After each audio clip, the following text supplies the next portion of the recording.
सोचो, एक लड़का पूरी ईमानदारी से ब्रह्मचर्य का पालन कर रहा है। कोई दिखावा नहीं, कोई एटीट्यूड नहीं, बस अपनी एनर्जी, मन और जीवन को बदलने की एक सुनहरी कोशिश। और एक दिन अचानक एक लड़की उसके सामने मुस्कुराते हुए पूछ लेती है, क्या तुम सच में ब्रह्मचारी हो?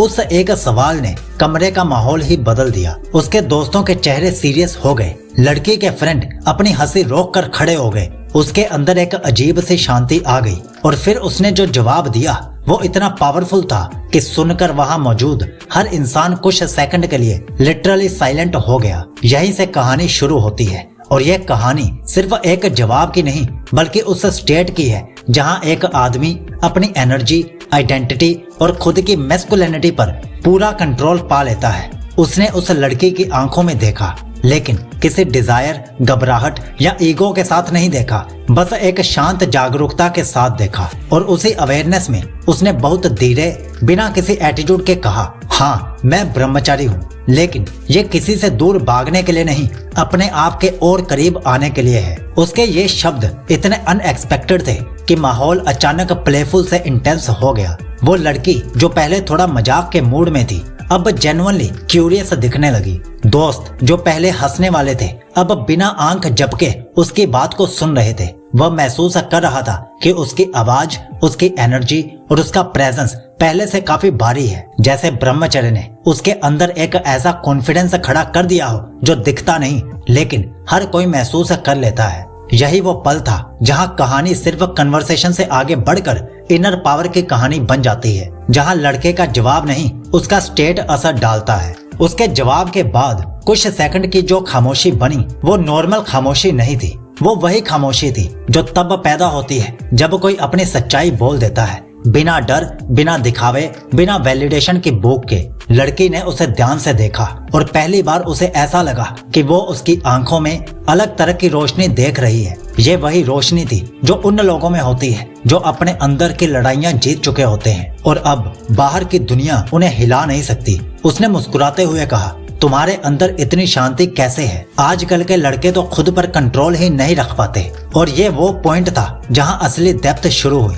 उसने महसूस किया कि लड़की उसके ब्रह्मचर्य को मजाक नहीं, एक रहस्य की तरह देख रही है। एक ऐसी चीज जिसकी वजह से वो और भी मैग्नेटिक, ग्राउंडेड और इमोशनली पावरफुल लग रहा था। क्योंकि सच ये है, जब एक आदमी अपनी अर्ग्स पर जीत पा लेता है तो उसका प्रेजेंस अपने आप बोलने लगता है। और उस पल कमरे में खड़े हर इंसान को ये डिफरेंस साफ साफ दिख रहा था। उसने गहरी सांस ली और पहली बार अपने ब्रह्मचर्य के पीछे की सच्चाई शब्दों में रखने की कोशिश की। लेकिन मजे की बात यह थी कि उसकी बातों से ज्यादा असर उसकी एनर्जी डाल रही थी। वो बोला, अर्ग्स को कंट्रोल में रखना गोल नहीं है, बल्कि कंट्रोल की जरूरत ही ना पड़े, ये असली ताकत है। ये सुनते ही लड़की के चेहरे पर वो एक्सप्रेशन आया जो सिर्फ तब आता है जब कोई किसी की डेप्थ से जेन्युइनली प्रभावित होता है। उसके फ्रेंड्स जो पहले मजाक में थे, अब लगभग रिस्पेक्ट में बदल चुके थे। और लड़का वो महसूस कर रहा था कि उसका हर एक शब्द उसकी आइडेंटिटी को और सॉलिड बना रहा है। लेकिन सबसे इंटरेस्टिंग बात यह थी,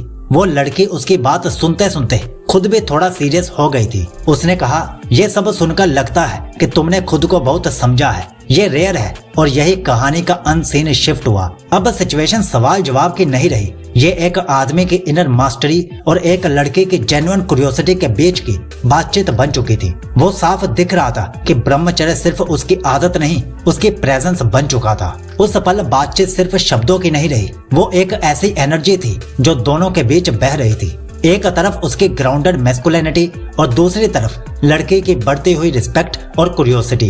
लड़की ने थोड़ी हिचकिचाहट के साथ पूछा, लेकिन क्या ये मुश्किल नहीं होता हर दिन खुद पर इतना कंट्रोल रखना? उसने हल्की मुस्कान के साथ कहा, मुश्किल तब लगता है जब तुम लड़ाई गलत जगह लड़ रहे होते हो। मैं किसी टेम्पटेशन से नहीं लड़ता, मैं बस खुद को जीतने की कोशिश करता हूँ। इस जवाब ने माहौल को और गहरा कर दिया। अब लड़की सिर्फ इम्प्रेस्ड नहीं थी, वो इंस्पायर्ड थी। वो उसे एक अलग तरीके से देख रही थी, जैसे वो बाकी सभी लड़कों से एक अलग कैटेगरी में हो। और सबसे मजेदार बात, वो लड़का खुद भी नोटिस कर रहा था कि ब्रह्मचर्य ने सिर्फ उसे स्ट्रॉन्ग नहीं बनाया, उसकी वाइब, उसका प्रेजेंस, उसकी साइलेंस तक पावरफुल हो चुकी थी। उसके दोस्तों ने एक दूसरे की ओर देखकर क्वाइटली कहा, ब्रो अब समझ आया, ये वाला ब्रह्मचर्य सच में अलग ही लेवल का है। और लड़की ने आखिरी में जो कहा वो उसकी पूरी जर्नी को एक लाइन में वैलिडेट कर गया। उसने कहा, काश आज के लड़कों में तुम्हारे जैसी शांति और क्लैरिटी होती। वो बस मुस्कुराया क्योंकि वो जानता था ये कामनेस किसी को इम्प्रेस करने का रिजल्ट नहीं,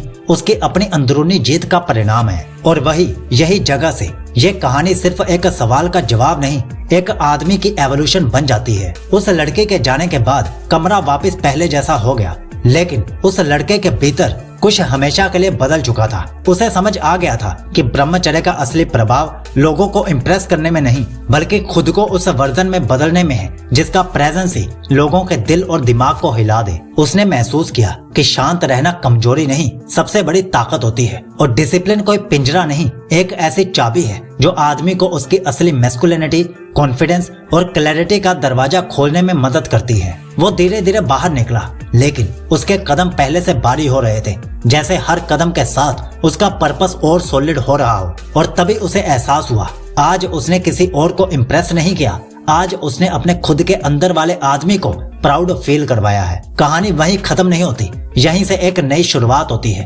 क्योंकि ब्रह्मचर्य का रास्ता एक दिन के आंसर से नहीं, हर दिन जीतने से बनता है। और आज उसने एक बहुत बड़ी जीत अपने नाम कर ली थी। तो क्या आप अभी ब्रह्मचर्य का पालन करोगे? कमेंट में जरूर बताना। और अगर आप 100 दिन की ब्रह्मचर्य रूटीन से लेना चाहते हो, जिसमें 14 अलग अलग रूटीन्स हैं ऑफर के चलते, जिसमें 2 ब्रह्मचर्य ई बुक्स हैं और एक ऑडियो बुक भी है, तो आप पिन कमेंट या फिर डिस्क्रिप्शन से इस ब्रह्मचर्य पैकेज को ले सकते हो। और ये रही हमारी पूरी ब्रह्मचर्य प्लेलिस्ट और कुछ खास वीडियोस। ब्रह्मचर्य के इस रास्ते पर साइकोलॉजी हमेशा आपके साथ है और आपको विश करता है कि आपका ब्रह्मचर्य शुभ हो, अटूट हो।